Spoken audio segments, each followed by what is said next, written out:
সোনার বাংলা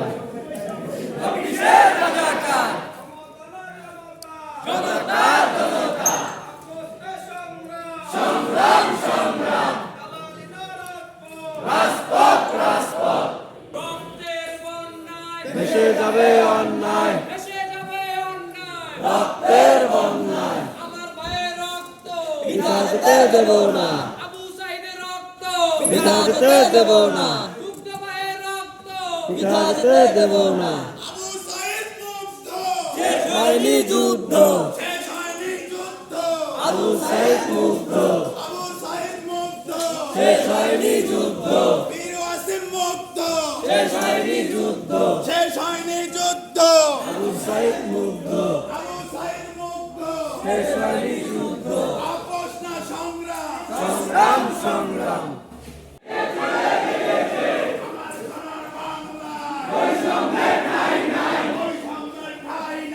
আমার সোনার বাংলায়, আমার সোনার বাংলায়, বৈষম্যের ঠাঁই নাই, আশীর্বাদের ঠাঁই নাই, আমার সোনার বাংলায়, অন্ধকারের মাটিতে বৈষম্যের ঠাঁই নাই।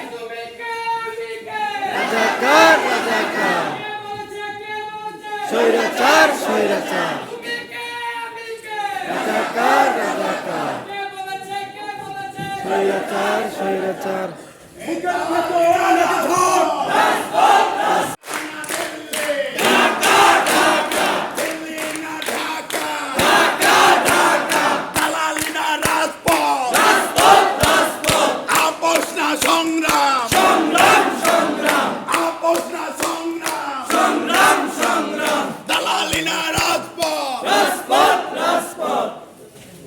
তারিখে আমরা দুপুরে সিদ্ধান্ত নিই যে আমরা এখান থেকে প্রতিবাদ শুরু করবো এবং তাৎক্ষণিক আমরা শুরু করি। আমাদের উপস্থিতি সেদিন ছিল 20 থেকে 25 জন। এই 20 থেকে 25 জন নিয়ে আমরা শুরু করি এবং তার পরবর্তীতে 16 তারিখ এবং 17 তারিখেও আমরা আন্দোলন করি, যেটাতে প্রথম দিন যারা অংশগ্রহণ করতে পারেনি তারা অনেকেই দুঃখ প্রকাশ করে এবং পরবর্তীতে প্রত্যেকটা স্কুলে প্রপারে যারা আমার নৃপেন্দ্রনারায়ণ সরকারি উচ্চ বিদ্যালয়, দেবগঞ্জ জলদিনী উচ্চ বিদ্যালয়, দেবগঞ্জ সরকারি কলেজ, দেবগঞ্জ মহিলা কলেজ, বিশেষ করে এই 4টা প্রতিষ্ঠানের বিশেষ ভূমিকা ছিল এবং ইউনিয়ন থেকে অনেকেই এসেছিলেন। আমি আলাদা করে বলতে পারবো না ইউনিয়ন থেকে কোন কোন বিদ্যালয় থেকে এসেছিল, কিন্তু 17 তারিখের পরবর্তী সময়ে জুলাই মাসের 27, 28 তারিখ, 29 তারিখ আবার যখন আন্দোলন হয়, তারপর আবার পুরো দেবগঞ্জ উপজেলার সকল ইউনিয়ন এবং দেবগঞ্জ পৌরের সকল প্রতিষ্ঠানের সকল শিক্ষার্থী অংশগ্রহণ করে দলমত নির্বিশেষে। আর আমি হচ্ছে 17 তারিখ গ্রেফতার হই। 17 তারিখ আমি এবং আমার সাথে আরেকজন ছিলেন, আমরা দুজনেই গ্রেফতার হই এবং আমি জেলে চলে আসি। তার পরবর্তী সময়ে আমার ওখানে দেবগঞ্জ পৌরসভা এবং আমার দেবগঞ্জ উপজেলার বিভিন্ন ইউনিয়নের বেশ কয়েকজন নেতৃত্ব দেয় এবং এই নেতৃত্বের কারণে দেবগঞ্জে এক যুগল আন্দোলন গড়ে ওঠে, যার ফলশ্রুতিতে দেবগঞ্জে প্রায় অনেক জায়গায় জ্বালাও পোড়াও, অগ্নিসংযোগ, ভাঙচুর এবং অনেকে হচ্ছিল হতাহতের ঘটনাও ঘটে। 4 তারিখ এবং 5 তারিখ দেবীগঞ্জে যে বিভৎস ঘটনাগুলো ঘটে তার মধ্যে অনেকেই আহত রয়েছেন। ইতিমধ্যে আহত এবং নিহতদের তালিকা আমরা জমা করছি, অন্তর্ভুক্ত করছি আহত এবং নিহতদের তালিকা। আর এর মধ্যে আমাদের যাদের ভূমিকা ছিল, বিশেষ করে দেবীগঞ্জের ক্ষেত্রে আমার ছেলেদের থেকে মেয়েরা অনেক বেশি আগায় ছিল এবং পরবর্তীতে তারা যেহেতু সে সময়টায় স্কুল প্রতিষ্ঠান অনেক বন্ধ ছিল, যার কারণে তারা ব্যাপক পরিমাণে সময় দিতে পারছে। কিন্তু এখন দেখা যাচ্ছে সময় দিতে না পারার মূল কারণটাই হচ্ছে প্রাতিষ্ঠানিক পড়ালেখা এবং এই সময়টায় পরীক্ষা চলছে। নয়তো আজকেও অনেকেই আসতো, এখানে উপস্থিত থাকতে পারতো, অনেকেই আসতে পারেনি। ইনশাল্লাহ আগামীতে চলে আসবে সবাই আবার। তবে সবাই এখনো সক্রিয় আছে এবং দেবীগঞ্জে যে কোনো অনিয়ম এবং অন্যায়ের বিরুদ্ধে এখনো দেবীগঞ্জের ছাত্র এবং জনতা সোচ্চার আছে। যেটা জুলাই আন্দোলনে যেটা শুরু হয়েছে সেটা ধারা এখনো অব্যাহত আছে। জেলে আমি ছিলাম 5 তারিখ পর্যন্ত, 6 তারিখে রয়েছি। কয়জন ছিল জেলে? 2 জন, আরেক ভাই আসেন। আরেকজন কত তারিখ থেকে কত তারিখ ছিল? ওই একই। আচ্ছা, দেবীগঞ্জে তাহলে প্রথম 15 তারিখ হয়েছে, এরপরে কবে কত হয়েছিল? এরপর হলো 16 তারিখ, 17 তারিখ, তারপর হচ্ছিল জুলাইয়ের 27, 28, 29 তারিখ। এরপর একদম মাঝখানে অফ ছিল, অফ থাকার পর একদম ছিল 3, 4, 5। 3 তারিখ হয়, 4 তারিখ আমাদের সম্পূর্ণ করে দেওয়া হয়েছে দেবীগঞ্জে। আমরা নামাজ সাথে কথা হচ্ছে সার্বিক বিষয়ে একসাথে কথা বলতেছি। এখান থেকে একটু কথা বলি, একটু ডিস্টেন্স হয়ে যাচ্ছে। প্রথম কথা হচ্ছে আমাদের জায়গা থেকে আমাদের যেটা মনে হচ্ছে যে বর্তমানে কিন্তু পুরো বাংলাদেশের প্রত্যেকটা জেলায় বৈষম্যবিরোধী ছাত্র আন্দোলনের কমিটি হচ্ছে, বাট এটা আসলে জেলা পর্যায়ে যে জিনিসটা হচ্ছে সদরের প্রভাব অলওয়েজ বেশি হয়ে যায় খুব স্বাভাবিকভাবে বাংলাদেশের প্রত্যেকটা জেলায়, এটা শুধু পঞ্চগড়ের জন্য না। কিন্তু আমরা আমাদের জায়গা থেকে মানে সেন্ট্রাল এরকম একটা চিন্তা ভাবনা যে এখানে আসলে সদরের যেমন অবদান আছে, উপজেলাগুলোর অবদান খাটো করে দেখার সুযোগ নেই। এবং আবার যদি কোনো কারণে একসাথে মুভ হয়, বাংলাদেশের কথা বলা যায় না আসলে। আর হচ্ছে মাঝে মাঝে যেরকম বিভিন্ন দেখা যায় উৎপাদ, তো আবার ইউনাইটেড হইতে পারে, এটা হচ্ছে সিচুয়েশন ডিমান্ড। তো সেই জায়গা থেকে যারা উপজেলা পর্যায়ে সামান্যতম চেষ্টা করছে বা যারা একসাথে ওই আন্দোলনের উপজেলা পর্যায়ে নামছে মাঠে, আমরা চাই তাদেরও একটা অফিসিয়াল স্ট্রাকচার থাকুক এবং তারা তাদের জায়গা থেকে তাদের উপজেলাটাকে সুসংগঠিত রাখুক। এটা যদি হয় একটা সুবিধা হচ্ছে, ওই সময় যারা এই সাহসটা করছে বা ওই সময় যারা রাস্তায় নামছে গার্ডস দেখাইছে, এখন উপজেলা পর্যায়ের অনেক ডিসিশনে ওই উপজেলায় ওই সাহসী বা বোল্ড ছেলেপেলেদের একটা পার্টিসিপেশন থাকা উচিত। আগামী 1 বছরে উপজেলা পরিষদ কিন্তু এখন নাই, সেই জায়গায় ইউএনও সহ বিভিন্ন ডিসিশনে যে স্টুডেন্টরা এভাবে রাস্তায় নামছিল তাদের একটা মতামত দেওয়া, তাদের সিদ্ধান্তে তাদের একটা প্রভাব রাখা, এই জিনিসটা দরকার। কারণ তারা তাদের জায়গা থেকে অ্যাজ ইউজুয়াল যেভাবে অলওয়েজ আমলাতান্ত্রিক নিয়ম কানুন সুশীলতা দেখায় ওইগুলাই করে, কিন্তু ফিল্ডের ডিমান্ড আসলে পাবলিক যেটা বুঝে এটা ওরা বুঝে না। সো আমরা পাবলিকের রিপ্রেজেন্টেটিভ হিসেবে আমাদের যদি প্রত্যেক উপজেলায় একটা অফিসিয়াল স্ট্রাকচার থাকে, এটাকে তাদের প্রায়োরিটি দিতেই হবে, এটাকে স্কিপ করার কোনো সুযোগ নেই। কারণ ওই যে মাত্র বললো আটোয়ারের ইউএনও, সে এটা করছে নিজের গা বাঁচানোর জন্য, তার গায়ে যেন যদি আওয়ামী লীগ থেকে যাইতো সে যেন এটা বলতে পারতো আমার উপজেলা আমি কাউকে নামতে দেয়নি। সে হিট করে নাই ফাইন, বাট সে তো অবভিয়াসলি তার উপজেলাটাকে সেফ দেখানোর কাজটা করছে। তো বরাবরই আমরা এরকম সুশীলতা দেখাবে তাদের জায়গা থেকে, তাদের কাজই এটা। কিন্তু আমাদের কাজ হচ্ছে অ্যাকচুয়াল ফিল্ডের অবজারভেশনটা নিয়ে যাওয়া, জনগণের ডিমান্ডটা তুলে ধরা। সো আগামী 1 বছরে আমাদের জায়গা থেকে এটা একটা গুরুত্বপূর্ণ জায়গা যে বিভিন্ন ডিসিশন হবে। ওই জায়গায় উপজেলা পরিষদ আমার কিন্তু আছে, তো পৌরসভা আছে, আমাদের একাধিক পৌরসভা আছে। তো ওই প্রতিনিধিরা তো এখন নাই। তারা যেহেতু নাই, ওইখানে একটা অবশ্যই স্টুডেন্ট যারা এই অভ্যুত্থানে বা আন্দোলনের সরাসরি সম্পৃক্ত ছিল, তাদের মতামতটা ওই প্রতিনিধিদের মতামত হিসেবে কাজ করবে। এই জন্য আমরা আমাদের জায়গা থেকে চাই যে পঞ্চগড় জেলার প্রত্যেকটা উপজেলা এটা থাকুক। তাহলে দেখেন এখন যেটা হচ্ছে, ধরেন আমি যদি দেবীগঞ্জের কথা মনে করি, দেবীগঞ্জ কি পৌরসভা হয়েছে? দেবীগঞ্জে ধরেন একটা ভালো আন্দোলন হয়েছে, কিন্তু এখন দেবীগঞ্জের পৌরসভার মেয়রও হচ্ছে ইউএনও, দেবীগঞ্জের উপজেলা চেয়ারম্যানও ইউএনও, আবার ইউএনও নিজেও ইউএনও। এত দায়িত্ব দিলে সে তো আরেক ফ্যাসিস্ট হয়ে উঠবে। এই সুযোগ দেওয়া যাবে না। যারা এই আন্দোলনে ওই টাইমে নিজের জীবন বাজি রেখে, আসলে বাজি রেখে 5 তারিখে যদি এই অভ্যুত্থান সফল হইতো, তাহলে আমাদের যে 2 জন ভাই যে দেবীগঞ্জে জেলে গেছিল, তারা আদৌ কোনোদিন বের হইতে পারতো কিনা এটা নিশ্চয়তা নেই। ঠিক। ইভেন যারা ওনাদের অনুপস্থিতিতে যারা ওই টাইমে আন্দোলন করছে 16 তারিখের পর থেকে, তাদেরকে 5 তারিখের পরে কি করা হইতো এটাও আমরা কেউ জানি না।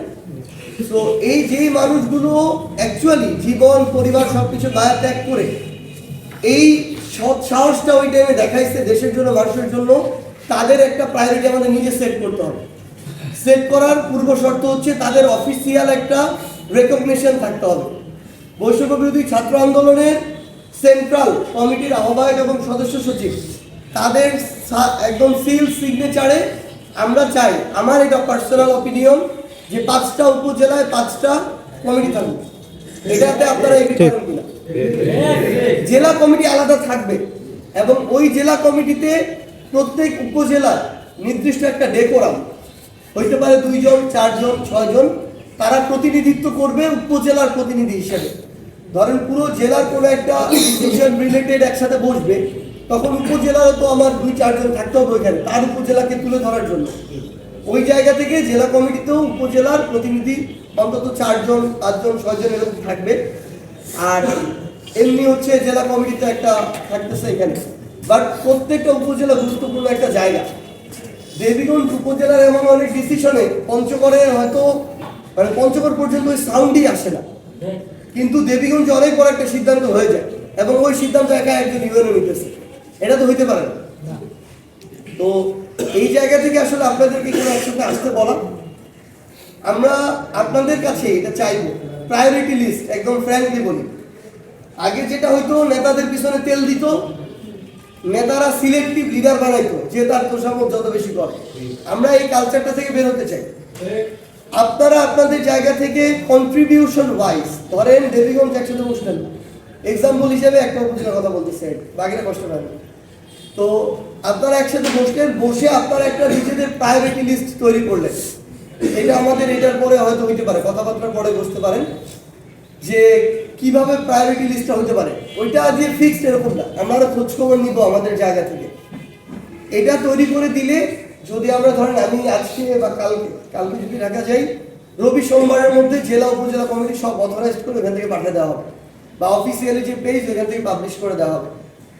এখন এই প্রায়োরিটি লিস্টটা সেট করবেন কিভাবে? গুরুত্বপূর্ণ কিছু ক্রাইটেরিয়া আছে। 1, কারা প্রথমে নামছে, প্রথম একটা স্টেপ নেয়া, পা রাখা, রিস্কটা নেয়া, এটা সবচেয়ে গুরুত্বপূর্ণ, খুবই গুরুত্বপূর্ণ, এটা মনে রাখতে হবে। দ্বিতীয়ত, কারা তাদের কন্ট্রিবিউশন বা ত্যাগটা বেশি ছিল, এটা একটা।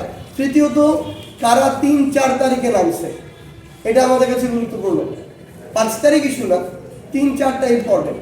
মানে অনেকে ছিল না যে এতদিন আপনাদের সাথে ছিলাম এখন নাই, কোটা সংস্কারে ছিল, এক দফাতে ছিল না। যারা এক দফাতে ছিল না তাদেরকে এই কমিটিতে প্রয়োজন নেই, কারণ এই সামগ্রিক সিচুয়েশন শুধুমাত্র এক দফা সফল হওয়ার পরে। কোটা সংস্কার একটা জাস্ট সংস্কারমূলক ছোট আন্দোলন ছিল, ওইটা হয়ে গেলে এইভাবে জীবনে বসাই হইতো না। সো ওইটার হিসাব আলাদা। আমাদের এই জন্য যদি এরকম হয় যে কেউ একজন আন্দোলনটা প্রথম নামাইছে কিন্তু সে এক দফার সাথে ছিল না, ঘোষণা দিয়ে ছিল না, তাহলে তাকে প্রয়োজন নেই। আবার এক দফা আন্দোলন নামাইছে, এক দফার সাথে ছিল, সাইলেন্টলি ফাইট থাকতে পারবে, সমস্যা নেই, কিন্তু ওই টাইমের বোল্ড স্টেটমেন্টটাও গুরুত্বপূর্ণ। 3-4 তারিখে বা একটু সাইলেন্ট হইতে হবে 5 মিনিট। আরেকটা জিনিস হচ্ছে 5ই অগস্টের পর থেকে আজকে পর্যন্ত আমল নামাটাও ইম্পর্টেন্ট। এখানে অনেকেই বিভিন্নভাবে ক্ষমতার অপব্যবহার করছে, নাম ভাগায় খাইছে, বিভিন্ন জায়গায় চাঁদাবাজি ধান্দাবাজি করছে, এবং এরকম অনেকে আছে যারা এটাকে মানে কেজি দরে ফুটেজ হিসেবে বিক্রি করছে। এই লোকগুলাকে আমরা ওই অনুযায়ী প্রায়োরিটি দিব। হ্যাঁ, তো সেই জায়গা থেকে আমাদের কাছে এটা খুবই গুরুত্বপূর্ণ বিষয়। আমরা আমাদের যেই স্বপ্ন নিয়ে বৈষম্য বিরোধী ছাত্র আন্দোলন, আপনারা আমরা সবাই একসাথে এত বড় বাংলাদেশে একটা অভ্যুত্থান হয়ে গেল, এই স্বপ্নের সাথে ধান্দাবাজের কোনো জায়গা নেই। তো ওই জায়গা থেকে আমরা নতুন যে বাংলাদেশের স্বপ্নটা দেখতেছি, যারা অ্যাকচুয়ালি এটাকে ধারণ করে ওই মানুষগুলোকে আমরা ওই স্ট্রাকচারে জায়গা দিতে চাই। তাতে যদি 10 জন হয় 10 জন, 50 হলে 50, আপত্তি নেই। বাট সংখ্যা বাড়ানোর জন্য, স্পেশালি উপজেলাগুলোতে সংখ্যা বাড়ানোর জন্য একে ওকে ধরে আনবো, মামাতো চাচাতো ভাই, বন্ধু, ক্লোজ ফ্রেন্ড, এরকম দরকার নেই। যারা নামে নাই মাঠে আপাতত দরকার নেই। পরে যদি পরের সংখ্যা বাড়াইলে আপনাদের জায়গা থেকে ওটা পরে একসাথে সিদ্ধান্ত হইতে পারে। বাট আপাতত আমরা এরকম চাইতেছি এই মুহূর্তে উপজেলাগুলোতে যাদের কোনো না কোনোভাবে পার্টিসিপেশন ছিল 5ই অগস্টের পূর্ব পর্যন্ত। সো আপনাদের কাছে অপিনিয়ন, আপনারা চাইলে হবে, না হলে হবে না। উপজেলা পর্যায়ের এই অফিসিয়াল স্ট্রাকচার বা কমিটি আপনারা চান কি চান না? যারা চান না তারা হাত তুলেন, যারা চান তারা হাত তুলেন। ঠিক আছে, কারণ আমাদের মনে হচ্ছে যে আপনারা চাচ্ছেন। এবং আপনাদের পুরো পয়েন্টে কোনো কোয়েশ্চেন থাকলে বলবেন। আচ্ছা ভাই, যারা কিছু যদি বলুন। আমাদের এখানে বিশেষ করে বোদা থানা এবং মাটোয়ারি থানার পক্ষ থেকে কিন্তু খুবই কম সংখ্যক উপস্থিতি। সেই হিসাবে ব্যাপারটা এমন হচ্ছে যে বোদা থানার অধিকাংশই যেহেতু আমাদের পঞ্চগড়ে পড়াশোনা করে, তারা কিন্তু সরাসরি পঞ্চগড়ে আন্দোলনের সাথে জড়িত ছিল। এরকমটা আটোয়ারির ক্ষেত্রেও সেম একটা ব্যাপার। কিন্তু এই কমিটি করার ক্ষেত্রে আপনারা এটা কিভাবে কি করবেন? ও ভাই, ভাই এটার বিষয়টা হচ্ছে, মনে করেন বোদার যারা হচ্ছে সদরে এখানে এসে আন্দোলন করছে, তারা যদি মনে করে তারা জেলা কমিটির ওই জায়গাটাতে, ধরেন আমার প্রত্যেক উপজেলায় অন্তত 5 জন বা 4 জন বা 6 জন, সংখ্যাটা এখন ফিক্স না, রিপ্রেজেন্টেটিভ জেলাতে থাকবে। তারা উপজেলার ওইটাতেও থাকবে এবং একটা নির্দিষ্ট ডেকোরাম হিসেবে জেলাতেও প্রতিনিধিত্ব করবে। এইখানে যারা ছিল, ধরেন সংখ্যাটা যদি 10 জন হয়, যে পঞ্চগড় সদরে বোদা উপজেলার 10 জন আন্দোলন করছে, ওই 10 জন ওই উপজেলার স্ট্রাকচারে থাকতে চায়, এখন থাকতে পারবে, কোনো সমস্যা নেই। ওইখান থেকে 4 জন জেলাতে আবার রিপ্রেজেন্টেটিভ হিসেবে থাকবে। এটা হচ্ছে কে কতটুকু ওই টাইমে অ্যাক্টিভ ছিল এটার উপরে ডিপেন্ড করে। এখন আরেকটা জিনিস হইতে পারে, আপনার জায়গা থেকে যদি আপনার মনে হয় যে ওই টাইমে আমরা মাঠে নামতে পারি নাই, বাট আমরা যখন প্ল্যান করছি আমাদের সাথে ছিল, সাপোর্ট দিছে, এবং ওই রকম যদি আপনারা কয়েকজন অ্যাড করতে চান করতে পারেন, এটা নিয়ে সমস্যা নেই। বাট যার কোনো সম্পৃক্ততাই নাই তাকে আমরা আপাতত চাচ্ছি না, বুঝছেন? মানে সদরে যারা করছিল তারা যদি বোদা উপজেলার হয় ওইখানে যেতে পারবে, কোনো সমস্যা নেই। আমার অভিযোগ হচ্ছে যে 5ই আগস্টের পর থেকে এই বৈষম্য যেটা দেখতেছি, যে সমন্বয়কের মধ্যে বিভিন্ন অধিদপ্তরে দায়িত্ব দেওয়া হচ্ছে, কমিটি সভাপতি এবং দায়িত্ব দেওয়া হচ্ছে।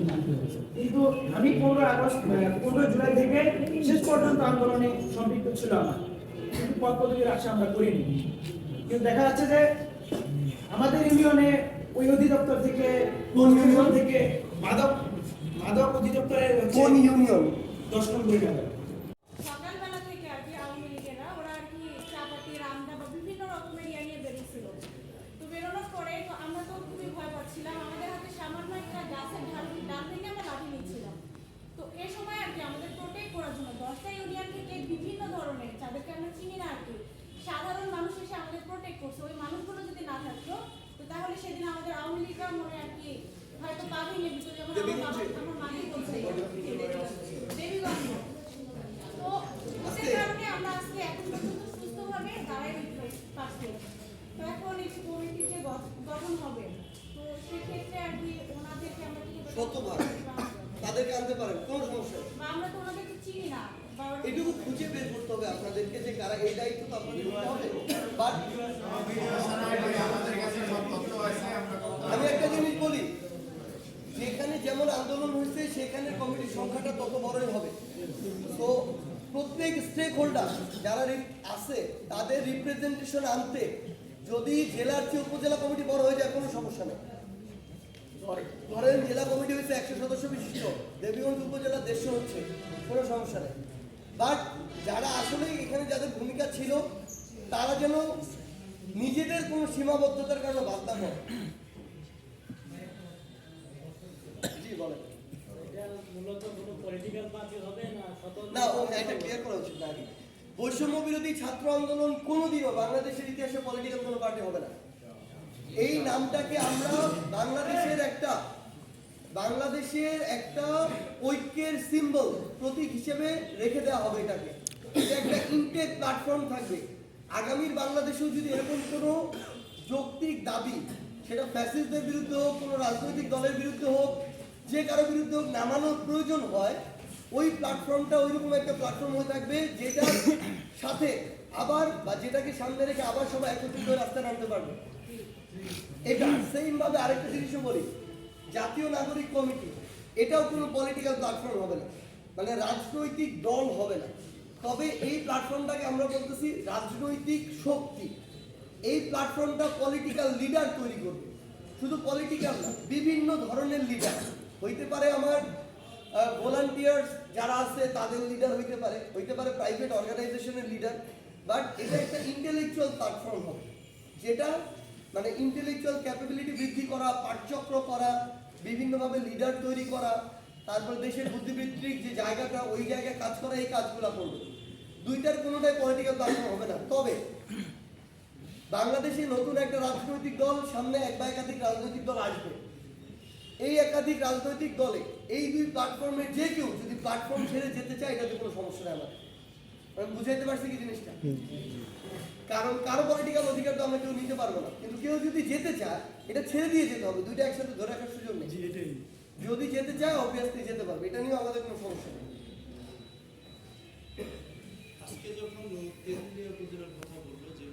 তো একটা মিছিল এরকম ছিল, ওই দিন আমরা পাই না। তো ওই দিন সামনের অনেকে বলতেছিল, ভাই আজকে একটু নার্ভাস লাগতেছে সামনের লাইনে। খুব স্বাভাবিকভাবে সে সামনের লাইনে দাঁড়াইছে, সাহস নিয়ে দাঁড়াইছে। বাট স্বাভাবিক কোন জায়গা থেকে, ধরেন সামনে থেকে একটা যে কোনো বুলেট আসতে করে হয়তো তাকে বিদ্ধ করবে, তাই না?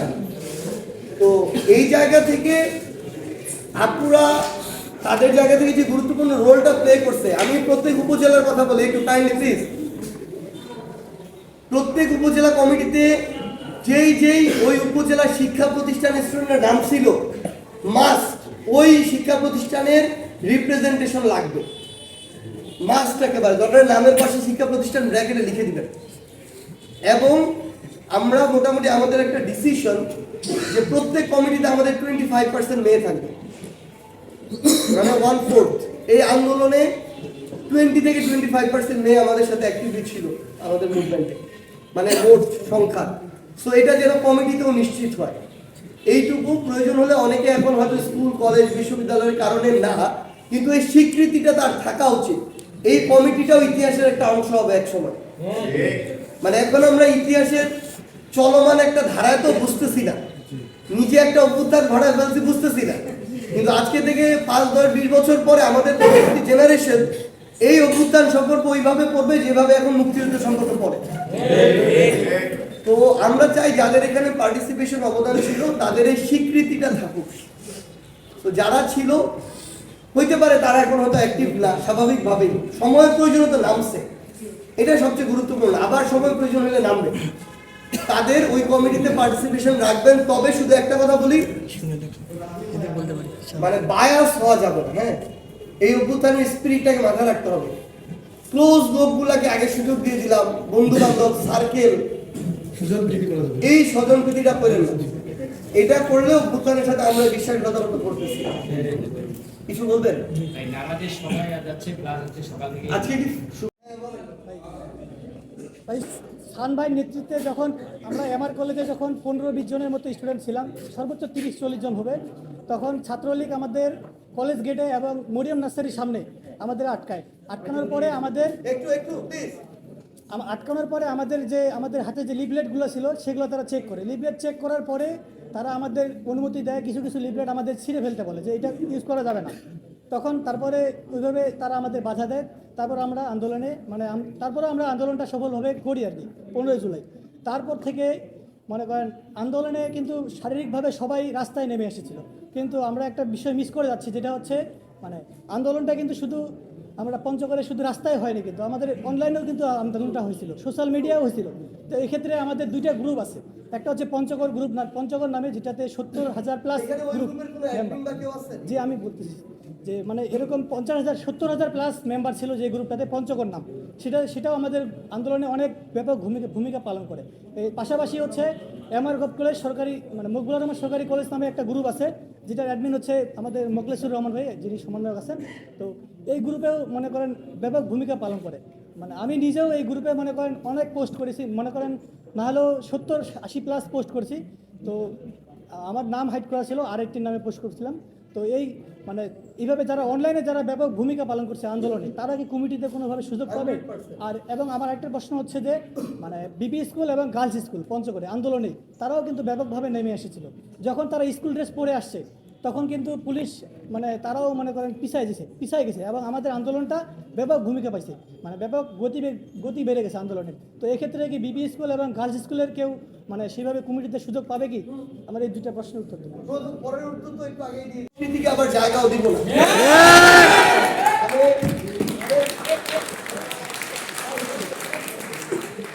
অপসংস্কৃতি বলতে যেটা বোঝানো হইতেছে, মনে করেন এই যে ডিজে হয়, তারপরে আর কি কি জানি ওই যে হয়, একটু দাঁড়ান, একটু বসুন। এখন মনে করেন একটা জিনিস ভাই, আবার একটা জিনিসের পার্থক্য করতে হবে, খুবই গুরুত্বপূর্ণ।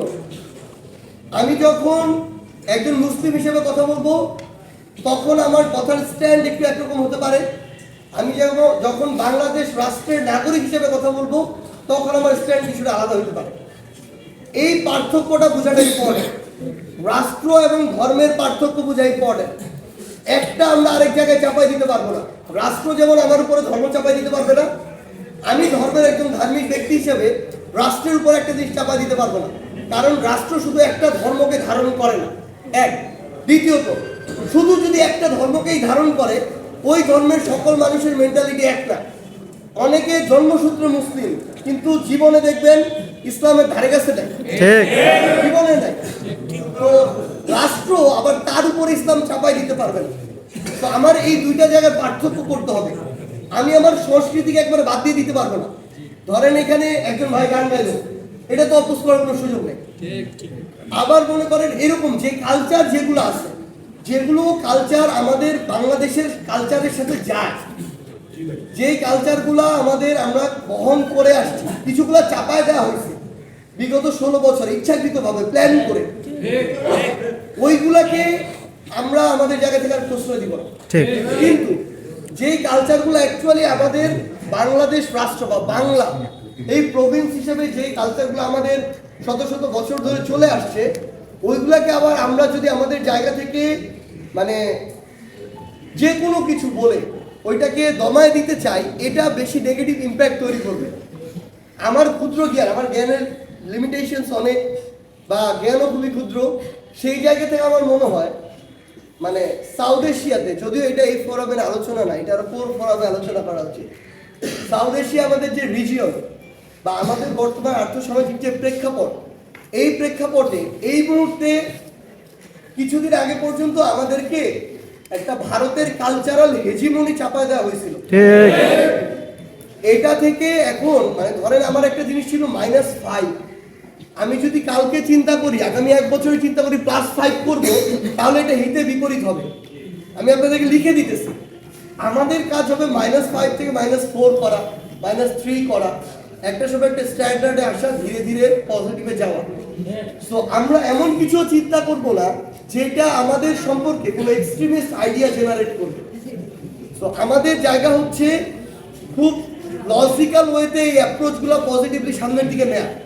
সো এই রাষ্ট্র এবং ধর্মের পার্থক্যটা করাটা ইম্পর্টেন্ট, এবং খুব স্বাভাবিকভাবেই এই পার্থক্যটা করে আমাদের মুভমেন্টগুলো যেন ওইরকম হয়। এটা আমি জানি, এখানে যারা আছেন আমার অনেক ভাই অনেক পড়াশোনা করে, কারণ আমি অনেক সার্কেলের সাথে এই 5 মাসে আমার মেশা হয়েছে। কোন সার্কেলের কারা কি লেভেলের ইন্টেলেকচুয়াল, কেমন পড়াশোনা করেন, এই আইডিয়া এখন মোটামুটি ভালো আছে আমার। তো আপনারা মানে আপনাদের জন্য ইশারায় যথেষ্ট, আমি এটা মনে করি আমাদের জায়গায়। তো ওই জায়গা থেকে এগুলো নিয়ে একসময় যদি ক্লোজ ফোরাম হয় আরামসে আলাপ করা যাবে, কিন্তু এই ফোরাম এখন এই অডিটোরিয়াম না, এই ফোরাম বাংলাদেশ, কারণ অনেক ভিডিও হইতেছে, এগুলো সোশ্যাল মিডিয়ায় যাবে। তো আমরা আজকের গল্পটা এখানেই শেষ। আন্দোলনে যেসব জায়গায় ঝাঁপিটা হয়েছিল, বিশেষ করে 2002 শুরু থেকে শেষ পর্যন্ত, মানে আমরা 5 তারিখের বিজয় পর পর্যন্ত আমাদের আন্দোলন মতো বিভিন্ন ভারতীয় বিভিন্ন হুমকিদান দেওয়া হয়েছিল, এমনকি পরবর্তীতে এখন পর্যন্ত হুমকি দেওয়া হচ্ছে। এখন তাদের বিরুদ্ধে ব্যবস্থা দেওয়া হবে কিনা? জাস্ট একটা জিনিস করতে হবে, এই যে তখন হুমকি দেওয়া পাই, এখনো যদি কেউ কন্টিনিউ করে, লিস্ট এন্ড হুমকি কোনো না কোনো ভাবে তো দিচ্ছে, ফোনে হোক, মেসেজে হোক, যে কোনো কিছু, এটার একটা এভিডেন্স। আর ওটা একটা লিস্ট করেন, আমরা আমাদের জায়গা থেকে ব্যবস্থা নিব। এটা আপনাদের ডিল করার জন্য আপনাদের স্ট্রাকচারটা আমরা করে দিই, আপনারা নিজেরা ডিল করতে পারবেন। জেলার ডিল আপনারাই যথেষ্ট। আমাদের ওই এমপাওয়ার ফিল করতে হবে আমরা কতটা এমপাওয়ার। আপনারা ইউনাইটেড হলে কোনো জেলা প্রশাসকের খাওয়া নাই যে আপনাদের এগেইনস্টে কিছু কাজ করবে, এটা সুযোগ নাই। তো আপনাদের আগে অফিসিয়াল অথরাইজ হওয়া লাগবে, তারপর ইউনাইটেড থাকা লাগবে, এটাই যথেষ্ট। আমার গল্প শেষ।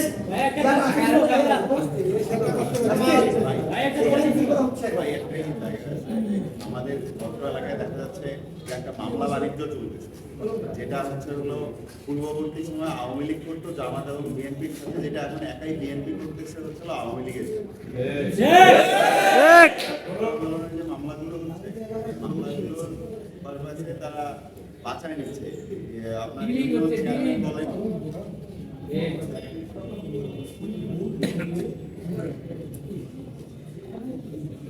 ইউনিয়ন চেয়ারম্যান বলে বা স্থানীয় কোনো প্রতিনিধি অথবা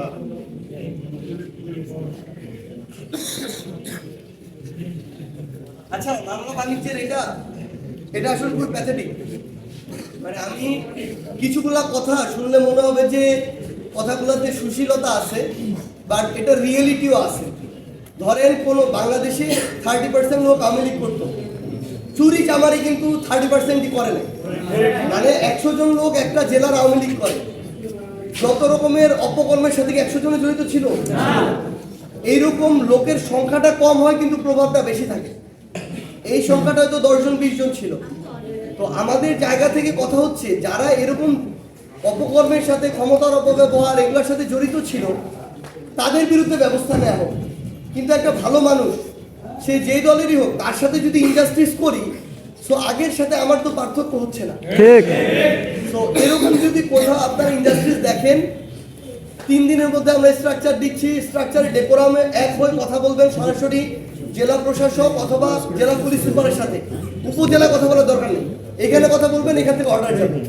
যদি তখন আপনাদের মধ্য দিয়ে দেখতেছেন যে কনভিন্স হচ্ছেন না, তখন আপনারা আপনাদের জায়গা থেকে একদম ক্লিয়ারলি আমাদেরকে জানাবেন, আমরা ব্যবস্থা নেব। জানেন যে প্রশাসন বিপ্লবকে ধারণ করবে না, স্পিরিটকে বহন করবে না, ওই প্রশাসনের ওই ব্যক্তিদেরকে ওই চেয়ারে বসে থাকার দরকার নেই।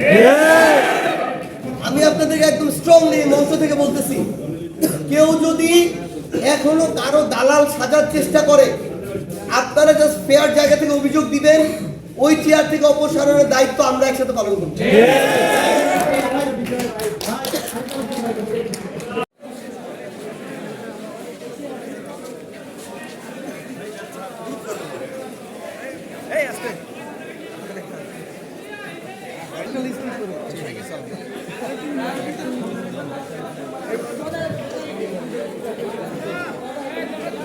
সুযোগ দিতে গিয়েছি, কিন্তু যাদের রক্তে দালালি, যাদের রক্তে দাসত্ব, যারা এত বছরের অপকর্মের সাথে জড়িত, তাদেরকে আপনি যতই সুযোগ দেন কোনো লাভ নেই।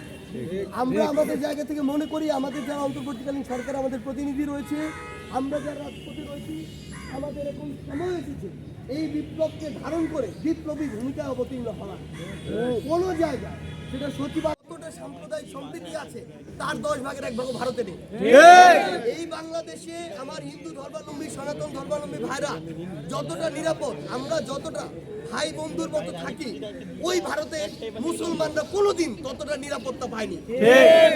এই মোদি সে একজন উগ্র সাম্প্রদায়িক একজন প্রধানমন্ত্রী এবং সে গুজরাটে মুসলমানদের রক্তের উপর দিয়ে ক্ষমতা এসেছে। আমরা আমাদের জায়গা থেকে স্পষ্ট করে একটা কথা বলি, এখানে আমরা সবাই ভাই, আমাদের ভিতরে সাম্প্রদায়িক সম্প্রীতি থাকবে। আমি আমার সনাতন ধর্মাবলম্বী ভাইয়ের বাড়িতেও যাই, তার বাড়িতেও আমি খাই। আমার ধর্ম আলাদা হতে পারে, কিন্তু আমরা বাংলাদেশের নাগরিক, আমরা সেভাবে একসাথে বসবাস করে আসি।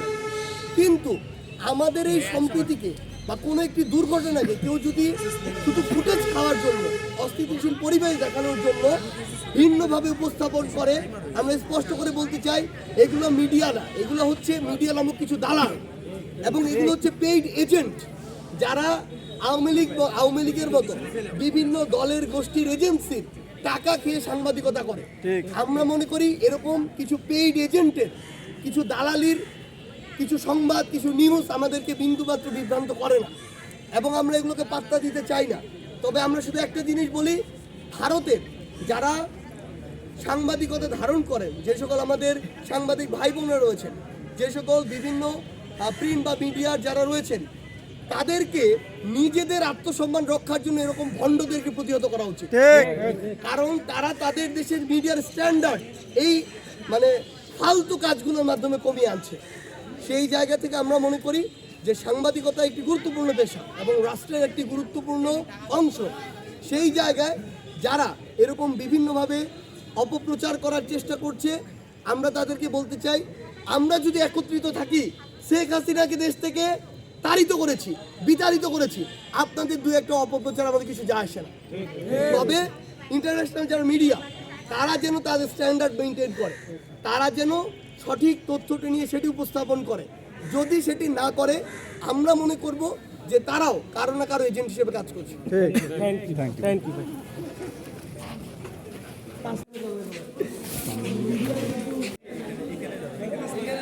যাকে দেখছিলেন ভাই উপজেলার সাথে একটা ছবি তুলতেন।